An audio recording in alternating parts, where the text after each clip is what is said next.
Bien, comenzamos con un Ave María. Dios te salve María, llena eres de gracia, el Señor es contigo. Bendita tú eres entre todas las mujeres y bendito es el fruto de tu vientre Jesús. Santa María, Madre de Dios, ruega por nosotros pecadores, ahora y en la hora de nuestra muerte. Amén. Gloria al Padre, al Hijo y al Espíritu Santo. Ave María Purísima. La Conferencia Episcopal de Estados Unidos está dedicando 2 años a la Eucaristía.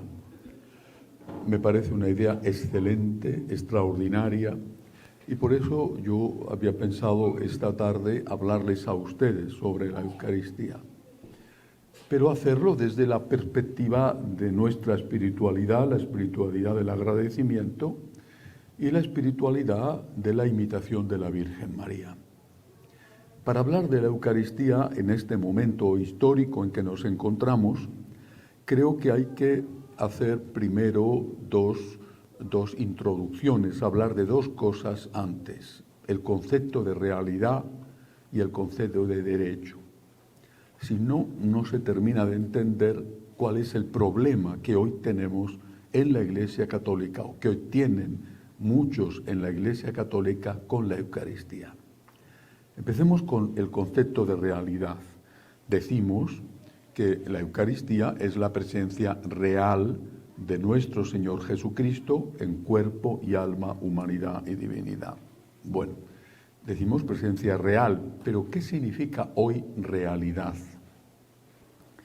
En el siglo XIII, uno de los mayores, mejores teólogos que ha existido en la Iglesia, Santo Tomás de Aquino, era un famoso profesor en la mejor universidad de aquella época, la Universidad de la Sorbona en París.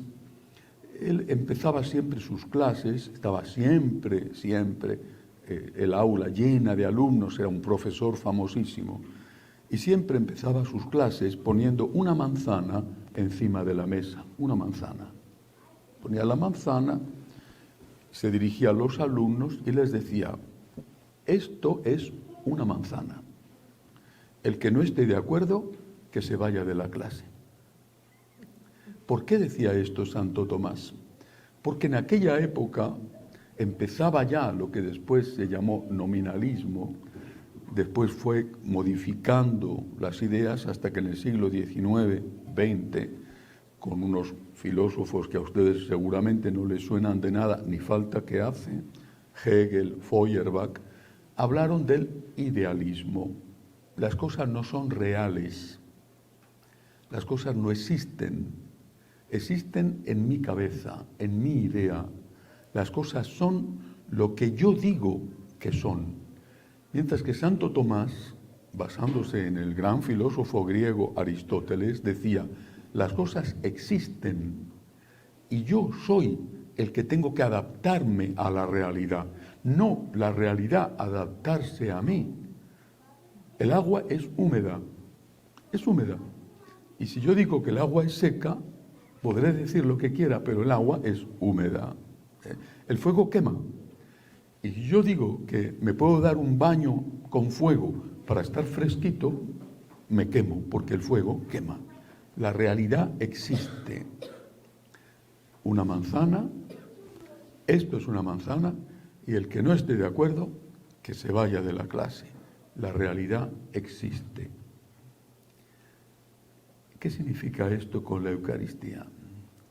Hemos transformado la realidad debido al influjo de estos filósofos y de un discípulo suyo, seguramente este sí que les sonará, Carlos Marx, compañero, amigo, discípulo de Feuerbach, ambos seguidores de Hegel.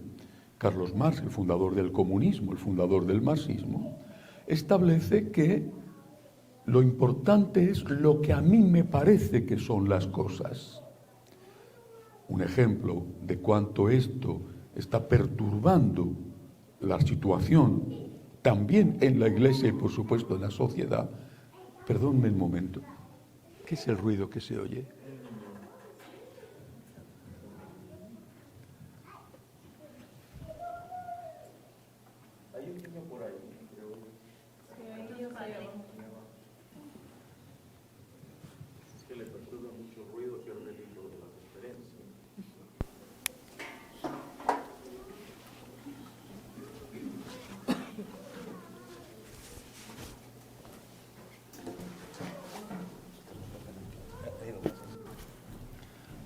tengo que cambiar? No.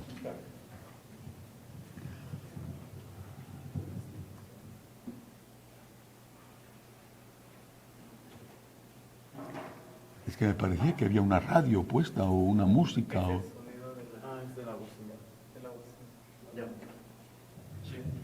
¿Era el eco? No, eran los niños. Eran los niños. El Señor decía, dejad que los niños se acerquen a mí, pero no sabemos a cuánta distancia, ¿no? En ese caso, no estableció cuántos metros que se acerquen, pero cuánto no lo dijo. En fin, no. Les decía que un ejemplo de cómo hoy el concepto de realidad ha desaparecido está en lo que hoy llamamos ideología de género. ¿Qué es un hombre? ¿Qué es una mujer? ¿Un hombre es alguien determinado por su biología? ¿Existe la realidad? No.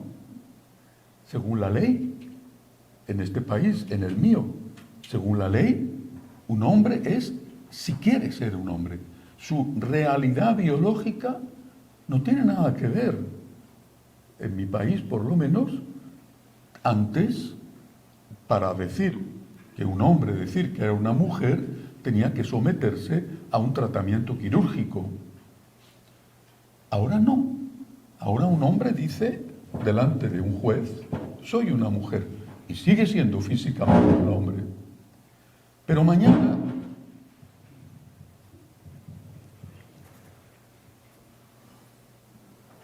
al micrófono este no le gusta nada que yo critique la ideología de género. Es un micrófono, sinceramente lo digo, no se lo tomen a mal, demócrata, no republicano, ¿eh?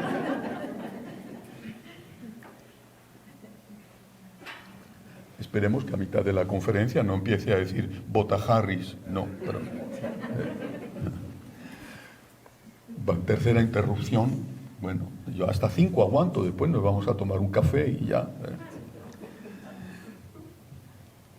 Repito, en mi país, si un hombre dice que es una mujer, basta con que lo haga delante de un juez. Si al día siguiente, o al mes, o al año, decide que ahora quiere volver a ser hombre, basta con que vaya de nuevo ante el juez y puede cambiarse de género todas las veces que quiera. Por ejemplo, ¿qué está pasando en las cárceles? Se han presentado ya varios casos. Un violador de mujeres, cuando va a ser encarcelado, condenado y encarcelado, dice, soy una mujer. Y a un violador de mujeres le meten en una cárcel de mujeres, con lo cual los destrozos que hace son imaginables. La realidad ha dejado de existir. Una manzana ya no es una manzana, un hombre ya no es un hombre, una mujer ya no es una mujer. Esto es el idealismo. La realidad es lo que yo decido que es. Si tú decides que fumar es estupendo para tus pulmones, te fumas una cajetilla y piensas que vas a estar cada día más sano. Pero la realidad existe. Y tus pulmones no entienden de tus tonterías y te van a presentar pronto un cáncer. Y si tú decides que no hay nada mejor que emborracharse todos los días como una medida de curación del hígado, pues te puedes emborrachar todos los días, pero pronto tu hígado te va a presentar una cirrosis. Hoy estamos en la lucha por defender la existencia de la realidad en todos los ámbitos de la vida. Y por eso, entre otras cosas, la Iglesia, el Papa ha sido durísimo, el Papa Francisco, durísimo contra la ideología de género. Estamos en la lucha de defender la realidad. Dicho esto, ¿qué significa con la Eucaristía? Si decimos que es presencia real, estamos diciendo que de verdad ahí está Jesús, que no es un símbolo, que no es una idea, que no es algo, sino que es alguien. Creo que este concepto todos son capaces de entenderlo. Algo, alguien. Esta botella de agua es algo. Esta señora que está aquí es alguien. Yo soy alguien. Esto es algo. ¿Qué diferencia hay? Como es una realidad, la Eucaristía es alguien, es una persona, yo tengo que pedirle a esa persona permiso para relacionarme con ella. Pero yo no voy a pedir permiso a la botella de agua para beberla. Yo no le digo a la botella, teniendo una conversación amigable, querida botella, cariño, sabes que te quiero mucho, te he conocido hace poco, pero ya me he enamorado de ti. Verdaderamente no sabes lo que te quiero. ¿Puedo darme un traguito? Les prometo que nunca he tenido una conversación de ese tipo con una botella de agua.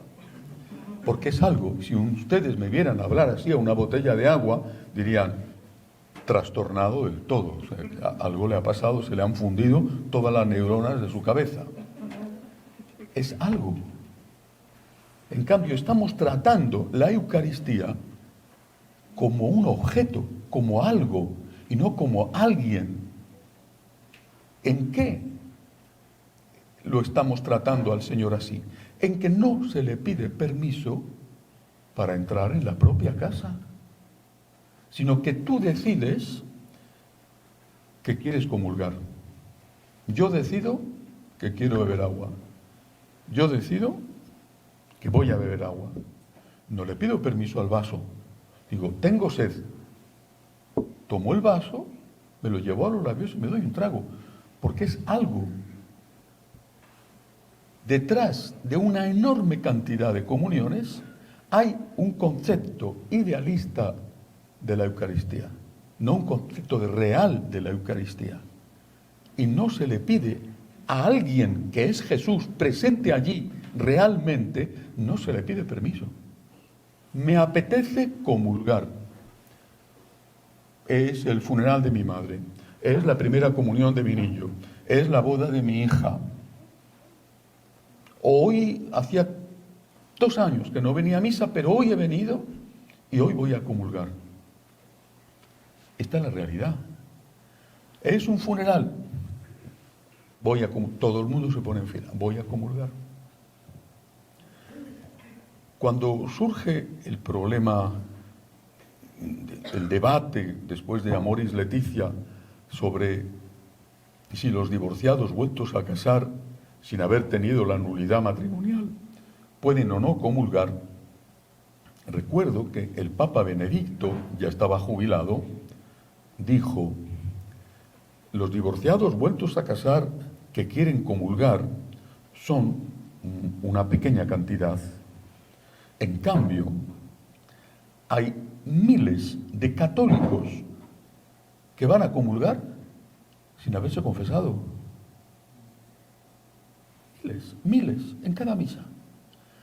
O vivimos en un tiempo de una extraordinaria santidad, donde nadie hace pecados mortales, es una cosa maravillosa, o cada domingo se están cometiendo una enorme cantidad de sacrilegios, porque muchas de las personas que van a comulgar no están preparadas para comulgar, no pueden comulgar. No solo el divorciado vuelto a casar, sobre el cual se han puesto los focos de la atención, sino cualquiera. A lo mejor no eres un asesino, pero quizás has faltado a misa un domingo, o has hecho una calumnia, cualquier otra cosa que sea un pecado grave, y no te has confesado. ¿Te apetece?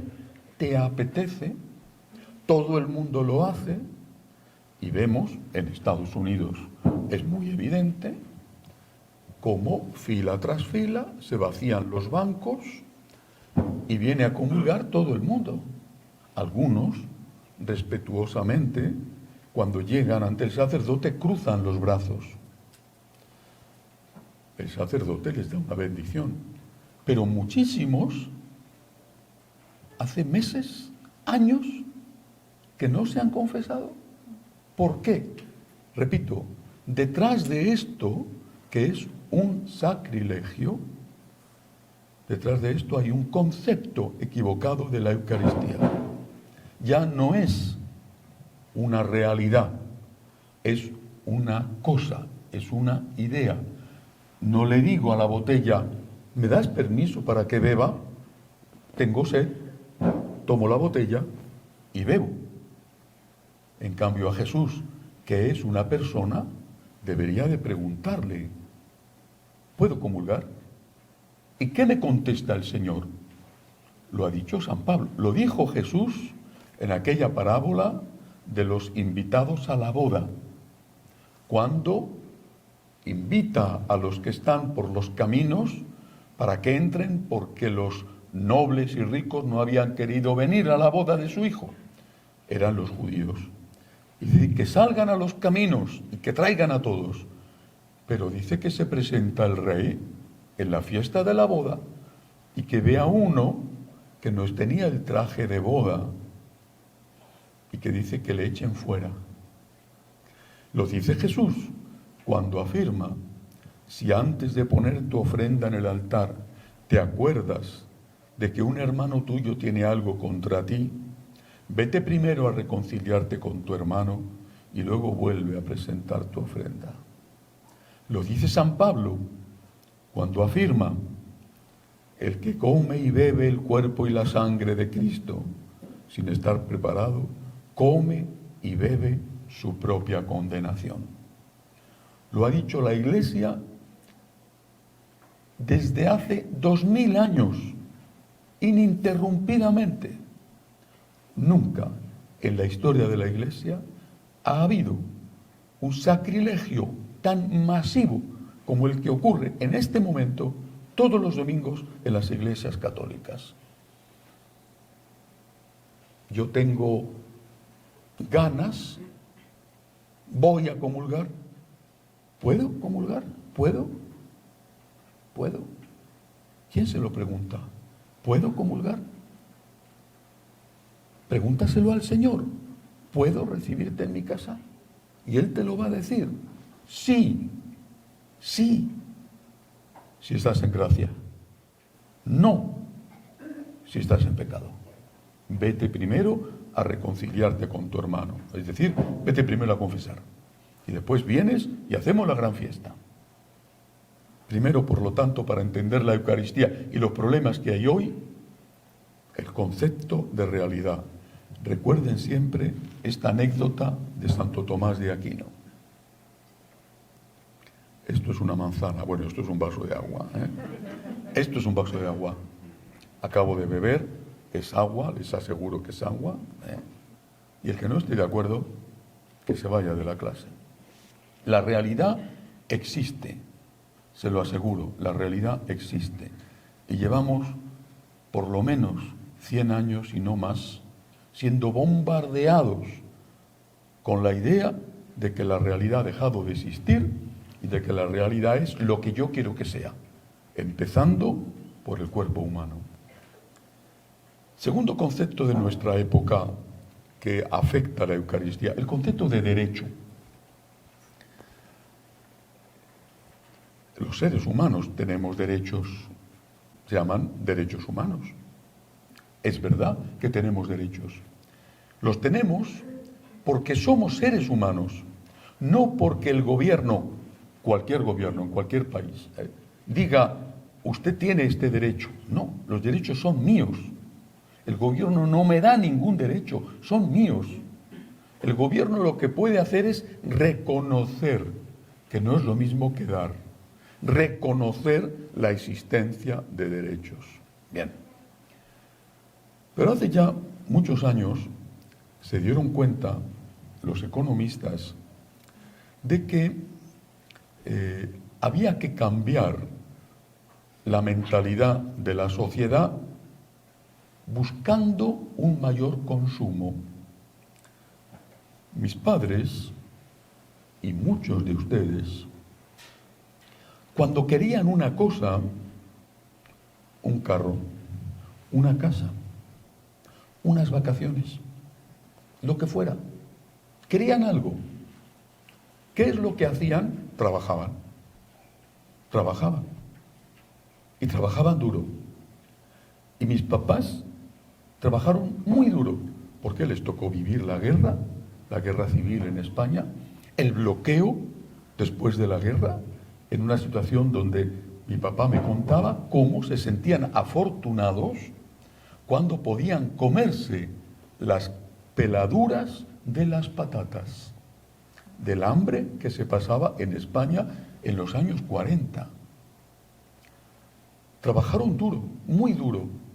Trabajaban, ahorraban, primero tuvieron una tienda, luego 2, luego 3, luego 4, tuvieron un piso, 2, 3, 4, trabajaban y ahorraban. Nunca se les ocurrió decir, el gobierno me tiene que dar, yo tengo que trabajar. El gobierno me tiene que reconocer mis derechos, los que son auténticos derechos, pero yo tengo que trabajar. Esta ha sido la mentalidad de la humanidad durante milenios, mucho antes del cristianismo. Quiero algo, tengo que esforzarme por conseguirlo. ¿De qué se dieron cuenta los economistas? De que esta búsqueda de los deseos, quiero algo, tengo el deseo de tener un carro, esta búsqueda de los deseos mediante el trabajo implicaba un cierto gasto, implicaba ahorro. Para conseguir esto tengo que trabajar y ahorrar, y cuando lo tenga, lo compro. Pero que si introducían en la persona el concepto de que no era algo que deseaban, sino algo que tenían derecho, cambiaba todo. Tengo derecho a un carro. No es lo mismo, quiero un carro. ¿Quiero un carro? Tengo que trabajar, tengo que pagarlo. Tengo derecho a un carro. Reclamo un carro. Y se fueron multiplicando los derechos. ¿Y qué sucedió? Que los políticos en cualquier país, y de cualquier color que sean, rojos o azules o colorines, son todos iguales. Los políticos te van a decir, si me votas, te voy a dar esto, y esto, y esto, y esto. Y luego es mentira. Y ellos mismos, después de las elecciones, dicen, hablo de mi país desde luego, bueno, eso eran promesas electorales. Ellos mismos se justifican diciendo, usted es tonto por haberme creído. Era una promesa electoral. ¿Cómo puede usted creerme que le iba a dar eso de verdad? Pero para ganarse el voto, como a la gente se le ha metido en la cabeza que tiene derecho a todo, para ganarse el voto el político te promete.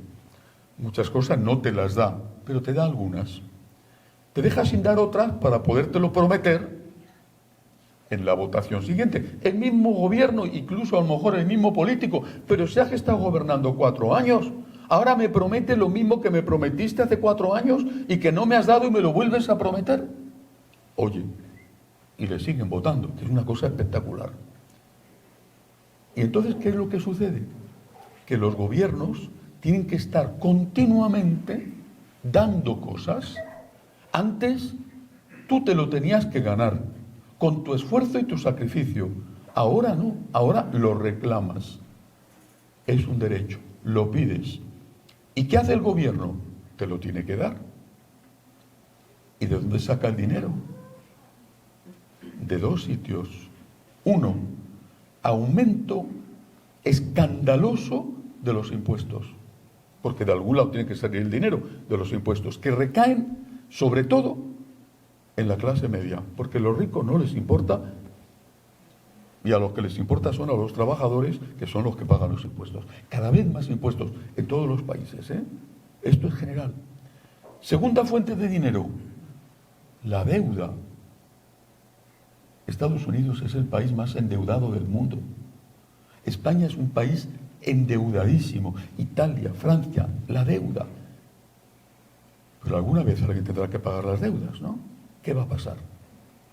Si ya hoy los gobiernos se ven en dificultades para pagar los intereses de la deuda, imagínense para pagar el capital de la deuda. Y aún así se siguen endeudando. ¿Y qué tiene que ver esto con la Eucaristía? Como nos han metido en la cabeza que todo deseo es un derecho, los que desean comulgar consideran que tienen derecho a comulgar. Han cambiado el concepto deseo, que es legítimo. Deseo un carro, deseo una mansión en Beverly Hills como Beyoncé. Lo deseo, oye, pues muy bien. Bueno, yo deseo tener 20 kilos menos y no hay manera. No, lo deseo, y no hay forma. Bueno, es decir, el deseo es una cosa que no está mal. El problema es cuando yo el deseo lo convierto en derecho. Tengo derecho a. Por cierto, como no puedes conseguir todos los derechos, por cierto, yo no hay manera de los 20 kilos. ¿Qué es lo que sucede? Que vives permanentemente enfadado, amargado, enrabietado.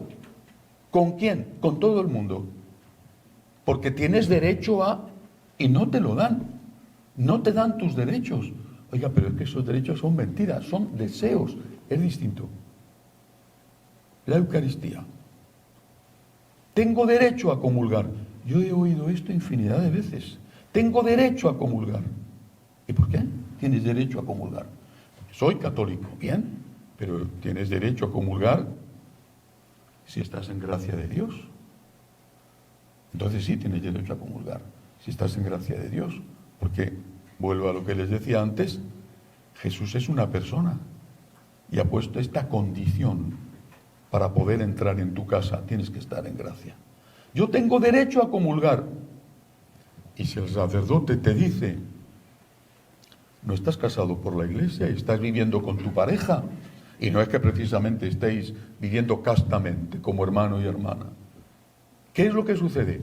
Un gran enfado con el sacerdote, incluso denuncia al sacerdote, o van y salen en un programa de televisión diciendo el sacerdote este es un homófobo, el sacerdote este es un antisinodal, el sacerdote este es... Simplemente porque el sacerdote te ha dicho, Cristo está presente realmente en la Eucaristía.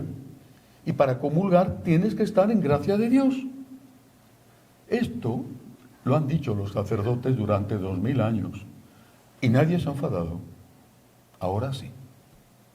Ahora, como piensas que es un derecho, si no te dan lo que consideras que es un derecho, es un deseo, pero tú crees que todo deseo es un derecho, si no te lo dan, te enfadas.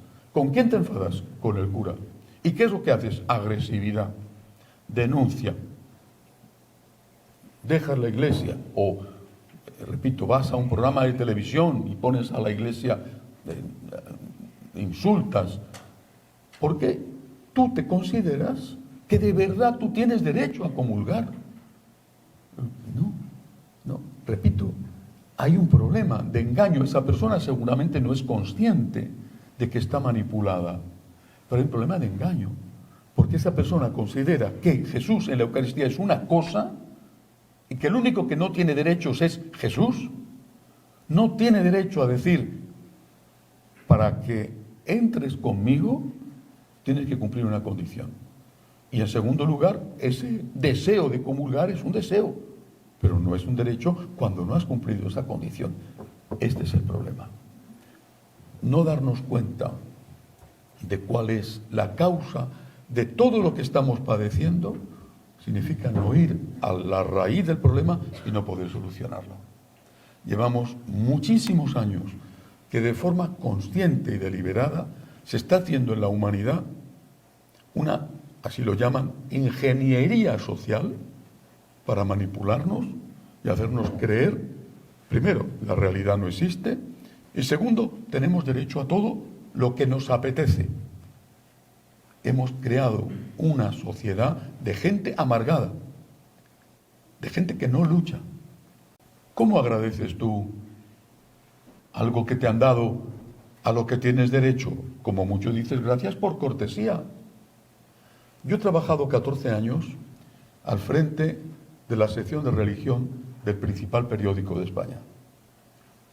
Un profesional, entraba a mi hora, terminaba a mi hora, trabajaba muchas horas, tenía mi sueldo, yo trabajaba y nunca esperaba que mi jefe me dijera: oh, gracias por haber venido a trabajar. Ni esperaba que mi jefe estuviera al fin de mes esperando a ver si iba a agradecerle porque había cobrado el salario. Él tenía derecho a mi trabajo y yo tenía derecho a mi sueldo. Cuando consideramos que todo es un derecho y no lo es, si no nos lo dan nos enfadamos, y si nos lo dan no lo agradecemos, porque es un derecho. Yo no iba a dar las gracias porque me habían pagado mi salario, tenía derecho a mi salario. ¿Quién agradece la Eucaristía? Como consideramos que es un derecho, nos enfadamos si no nos lo dan, agresivamente, y si nos lo dan, no damos gracias a nadie, ni al cura, ni a Dios, a nadie. Tengo derecho. Estamos siendo víctimas a nivel global, y en particular en la Iglesia Católica, de una operación de ingeniería genética, de ingeniería social terrible, y no nos damos cuenta. Cuánto mal humor, cuántos enfados, cuántos suicidios en los jóvenes, y cuánta droga, cuánto alcohol, que no es más que una forma de evadirte de unos problemas que te han creado artificialmente porque te han hecho pensar que tienes derecho a todo cuando no es así. Repito, mis padres se encontraron viviendo en una sociedad destruida por la guerra, y además una terrible guerra civil, que es la peor de las guerras. Trabajaron y fueron felices, y trabajaron y sufrieron y lucharon y fueron felices. Y hoy te sientes amargado porque no eres capaz de tener todo lo que deseas, pero no porque no lo consigas, sino porque te han hecho creer que todo tu deseo es un derecho y no te dan tus derechos. Fíjense en sus hijos y verán cómo esto que les estoy diciendo es exactamente lo que les sucede. ¿Cuántos enfados de sus hijos con ustedes, trabajadores que se esfuerzan día a día, muchas veces sosteniendo a la familia en el país de origen? ¿Y cuántos enfados de sus hijos con ustedes cuando no les dan el último capricho que tienen? Y a lo mejor no pueden dárselo. Y se lo quitan ustedes de una necesidad para darles a ellos. Y si no se lo dan, un enfado. Pero si se lo dan, no les van a dar las gracias. Porque ellos piensan que tienen derecho. Y que tienen derecho a más todavía. Y que les den ustedes lo que les den, todo es poco para ellos. Son dioses. Y no es su culpa, ¿eh? Son dioses insoportables y tiranos, pero no es su culpa. Y no es su culpa porque ellos son las primeras víctimas, las más débiles, las más frágiles de esto que está pasando. Desde esta perspectiva, vamos a la Eucaristía. Presencia real de Cristo nuestro Señor. Presencia auténtica. ¿Quién está ahí? Confío en que estas nociones básicas de nuestra fe las tengan todos ustedes. Está Jesucristo. ¿Quién es Jesucristo? En el primer concilio que se celebra después de la libertad de la Iglesia, después de Constantino, siglo IV, se establece, después siguieron otros concilios para aclararlo más, se establece que nuestro Señor Jesucristo es una persona, no dos personas, una. En Cristo, el Hijo de nuestra Madre, había solo una persona. ¿Qué persona? La persona divina, segunda persona de la Santísima Trinidad, que existía desde siempre Decimos en el credo, Dios de Dios, luz de luz, engendrado, no creado, de la misma naturaleza del Padre, por quien todo fue hecho. Esa persona, segunda persona de la Santísima Trinidad, que existía desde siempre, es la que va a tomar carne en el vientre de María.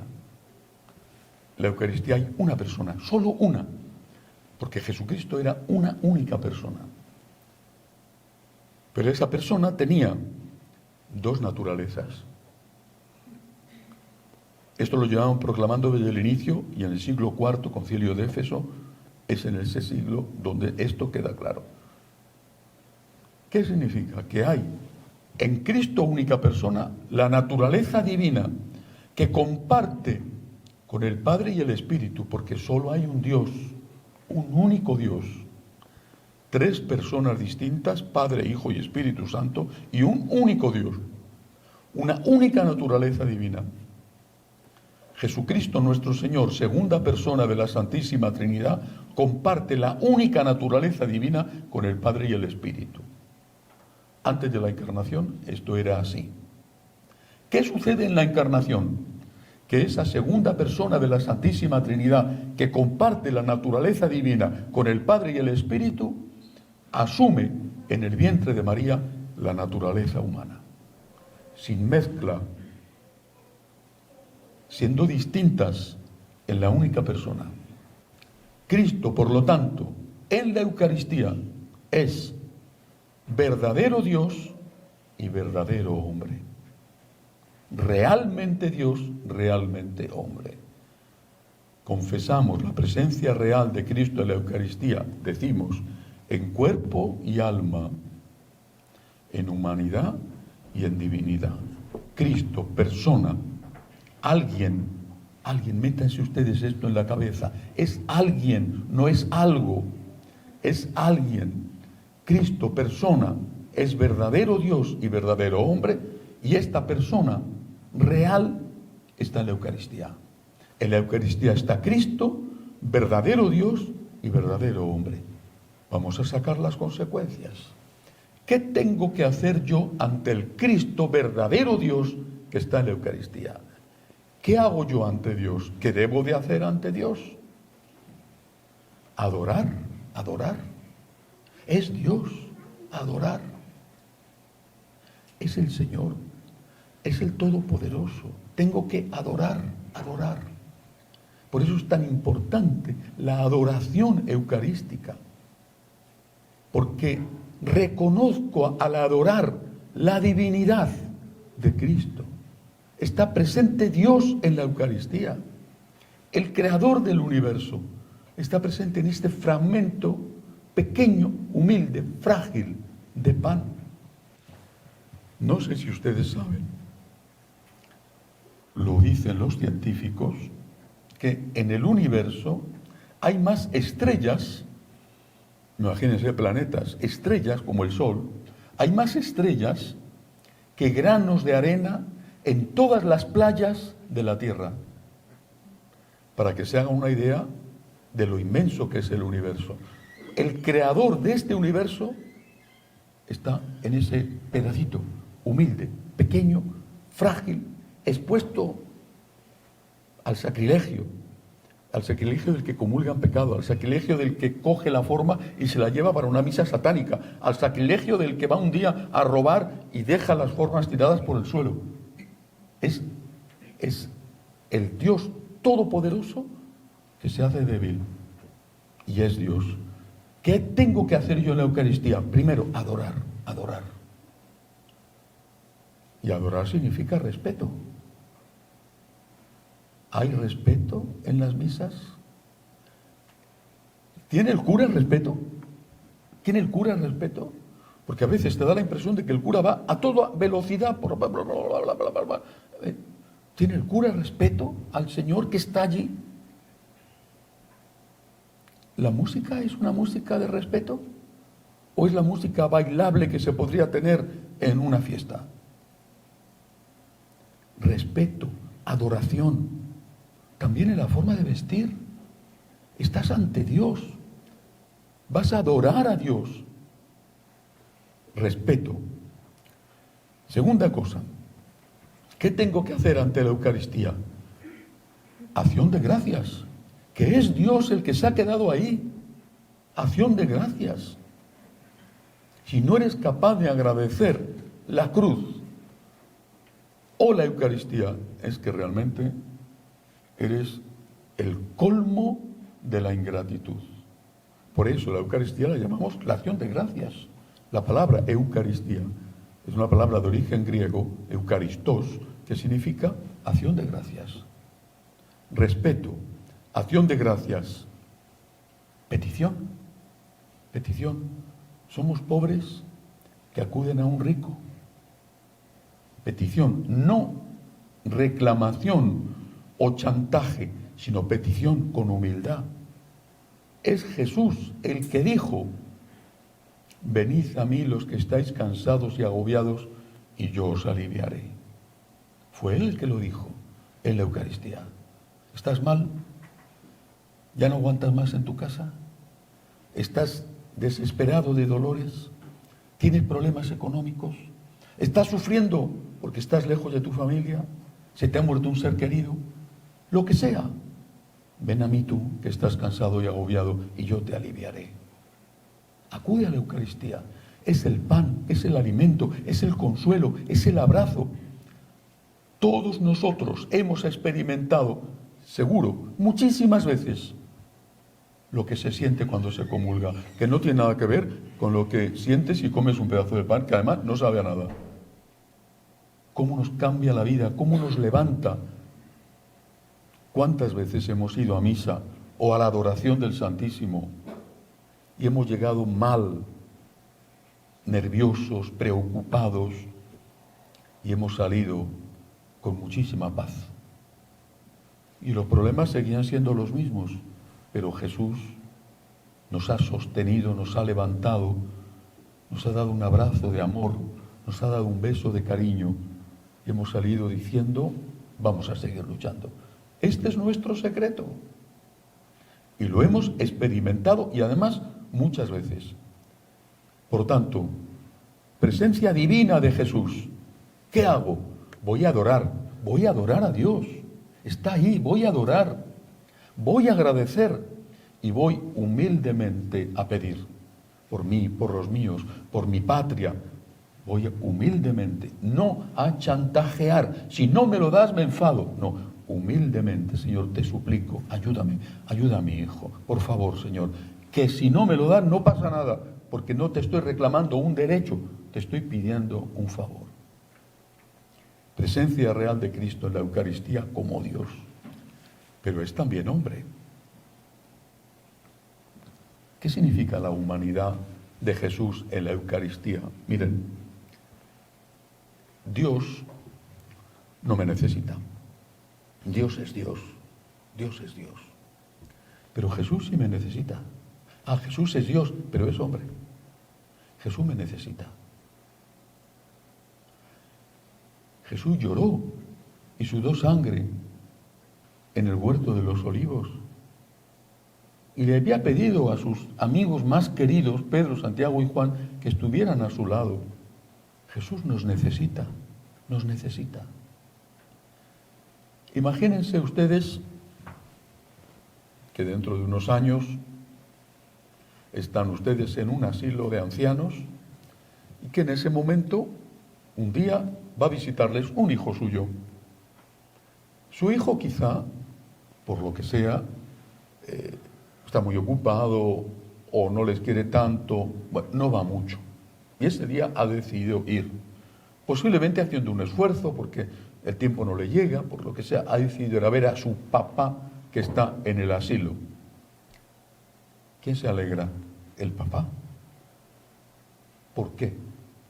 Porque ama más.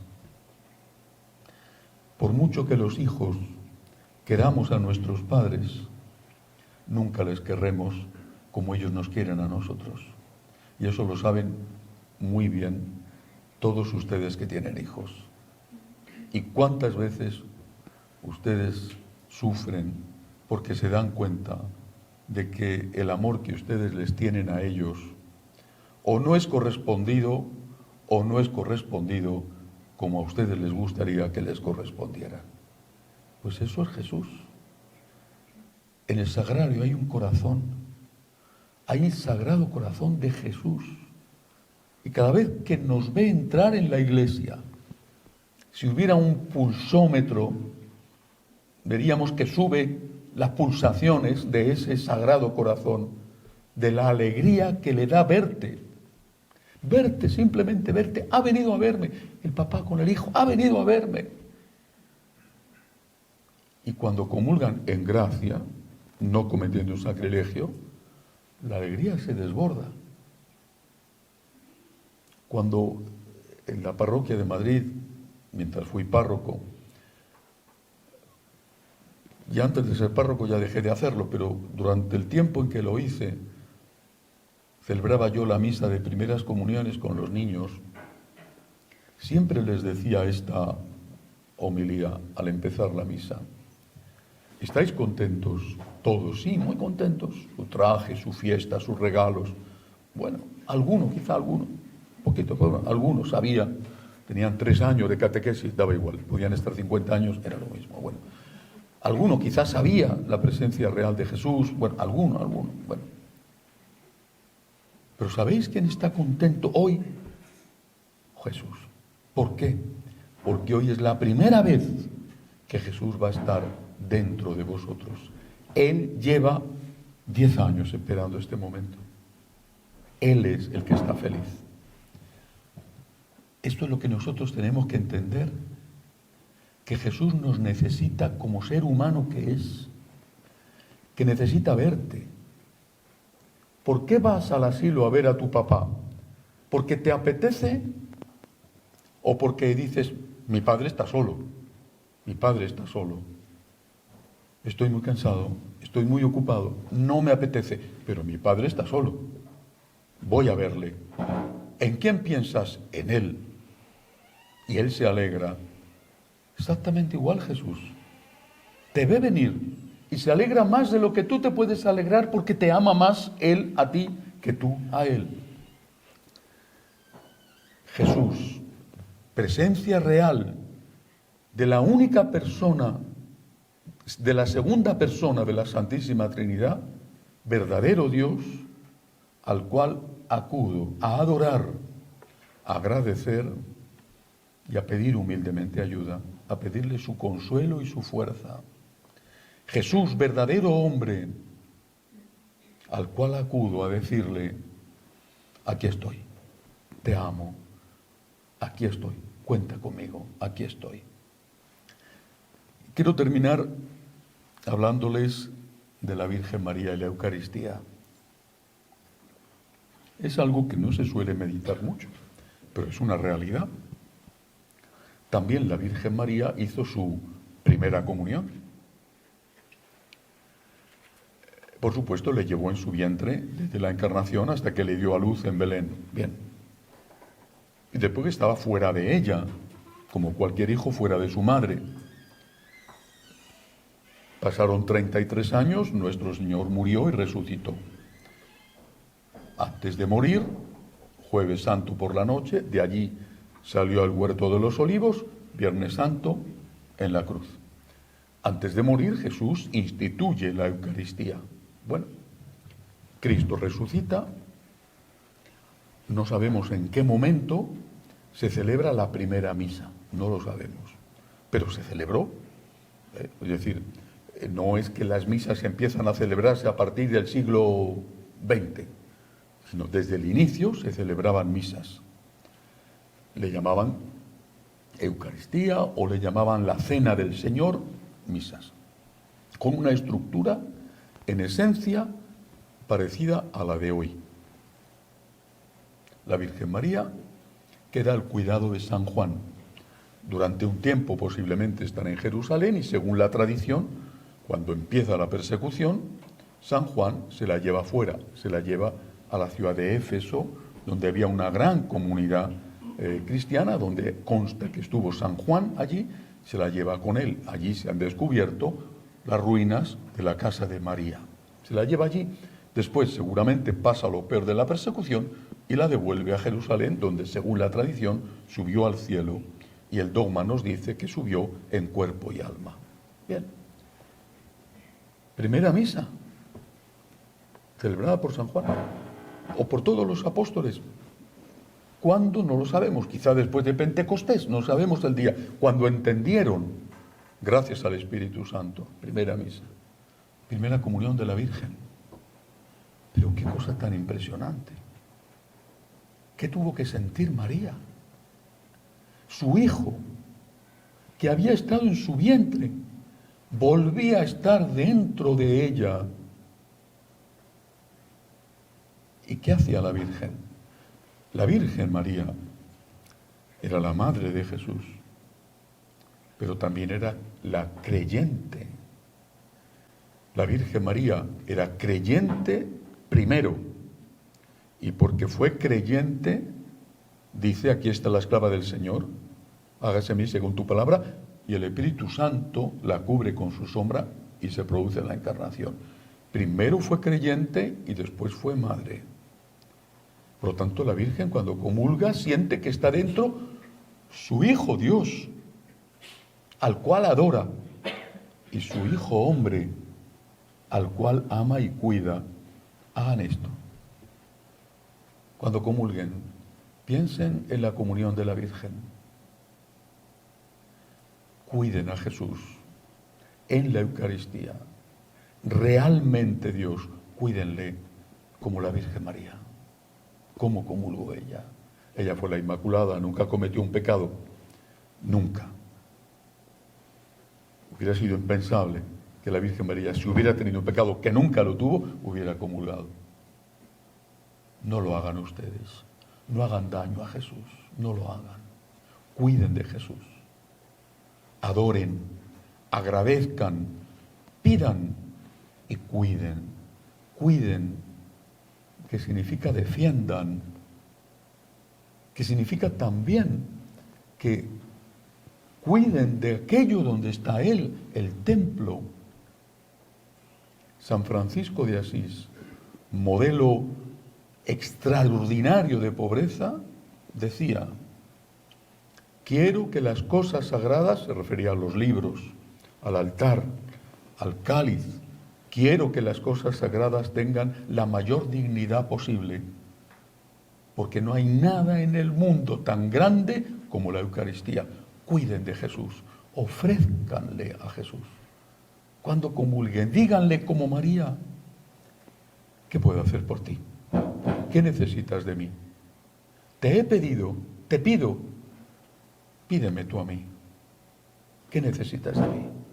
¿Cómo te puedo ayudar?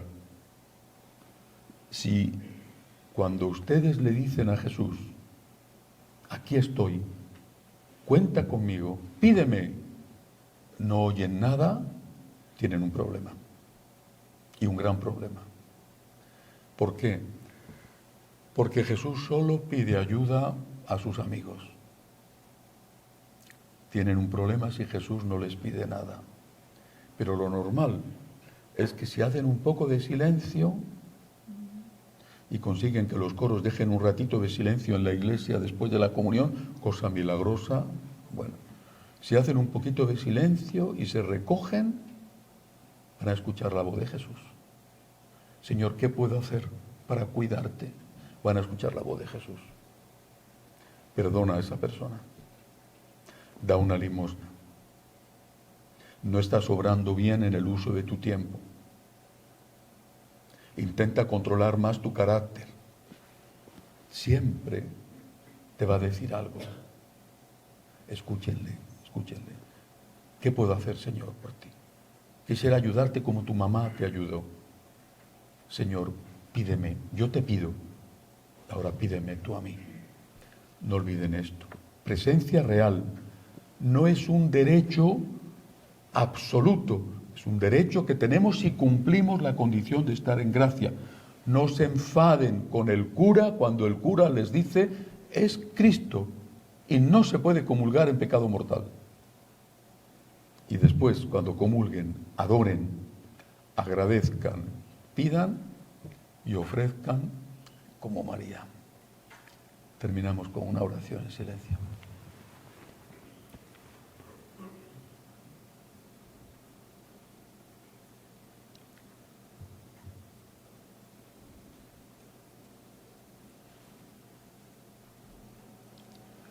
Dios te salve María, llena eres de gracia, el Señor es contigo. Bendita tú eres entre todas las mujeres y bendito es el fruto de tu vientre Jesús. Santa María, Madre de Dios, ruega por nosotros pecadores, ahora y en la hora de nuestra muerte. Amén. Gloria al Padre, al Hijo y al Espíritu Santo. Ave María Purísima.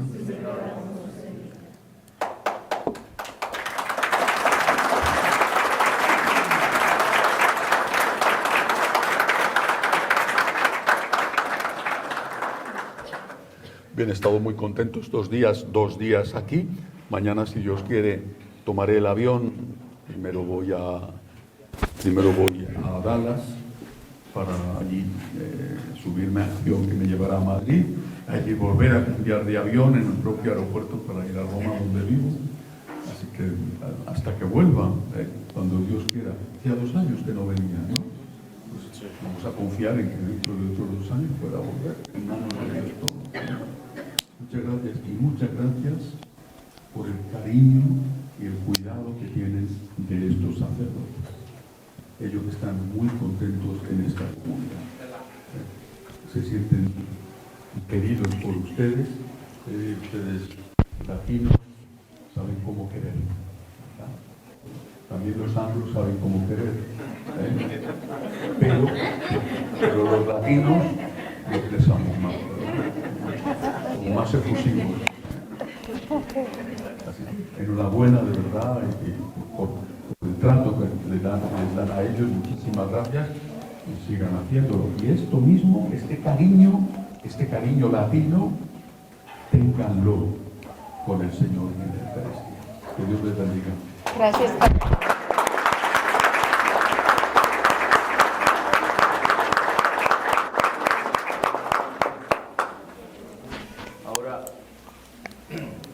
Ahora hay un compartir, pueden ir atrás, están poniendo un snack para compartir. Me imagino que alguien se quiera tomar fotos, pero que sea lo más rápido posible para después ir a comunicar.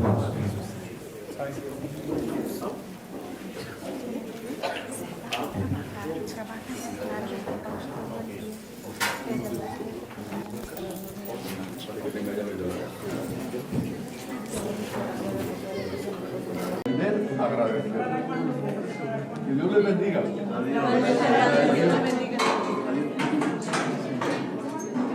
Grisel, ¿qué pasó?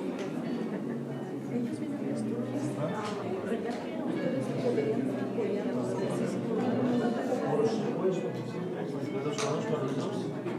Correctamente. Podrían unirse con nosotros, pero también si así se les hiciera más fácil. Por supuesto. Formaron allá ellos. De hecho, no saben que ya nos dio permiso para tomar fuera de las